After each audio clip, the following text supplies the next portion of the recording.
ভাই দিনী বোনদের মধ্যে কিংবা দিনী সার্কেলের মানুষদের মধ্যে বেদিনদের মধ্যে তো আছেই, মানে একে অন্যের পিছিয়ে লেগে থাকা, একে অন্যের দোষ ত্রুটিকে চর্চা করা, একে অন্যের পিছনে কিভাবে মানে হাত ধুয়ে লেগে পড়া, যে কিভাবে তাকে হেয় প্রতিপন্ন করা যায়, কিভাবে কাউকে ছোট করা যায়, কিভাবে কাউকে কি করা যায়, যত হেয় প্রতিপন্ন লাঞ্ছিত করা যায়, এই চিন্তা চেতনা আমাদের মন মগজে মস্তিষ্কে সবসময় ঘোরে। আল্লাহ আকবার। অথচ আমরা নিজেদেরকে বলছি আহলুল হাদিস, সালাফি বলছি। আসুন সালাফদের কথা আল্লাহ তাআলা কি বলছেন। সালাফি কারা? সালাফ কারা? সাহাবাই কেরাম। তো অতএব সাহাবাই কেরাম কেমন ছিলেন? সূরা ফাতহ আয়াত নাম্বার 29 আল্লাহ তাআলা বলেন, প্রকৃত সালাফি যে সমস্ত যাবতীয় কল্যাণের পথে চলে সে। প্রকৃত সালাফি যে প্রকৃতপক্ষে যে সালাফি আহলুল হাদিস, সে অবশ্যই আল্লাহ এবং কি তার রসুল সাল্লাল্লাহু আলাইহি সাল্লামের কোরআন ও সহিহ হাদিস ভিত্তিক জীবন যাপন করে। যা আল্লাহ বলেছেন, তার রসুল বলেছেন, সেই মোতাবেক চলে। যা থেকে নিষেধ করেছেন তা সে ছেড়ে দেয়। সালাফি হতে হবে প্রকৃতপক্ষে। সালাফি হবেন আর দিন রাত অন্যকে অপমান অপদস্থ করা কিংবা অন্যের পিছিয়ে লেগে থাকবেন, এটা আপনার যাতে কখনো না হয়।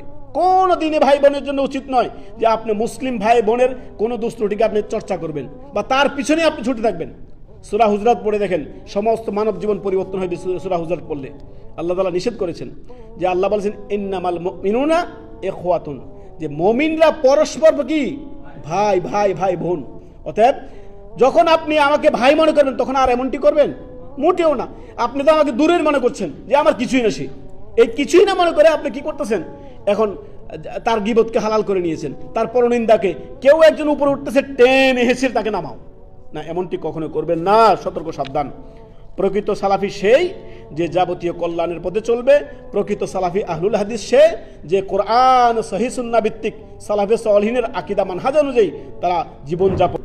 এই আয়াতটি যদি আমরা একটু নিজেদের মধ্যে মানে ফিট করি, নিজের ক্ষেত্রে যদি নিজে ফিট করি, আমাদের জীবন পরিবর্তন হয়ে যাবে।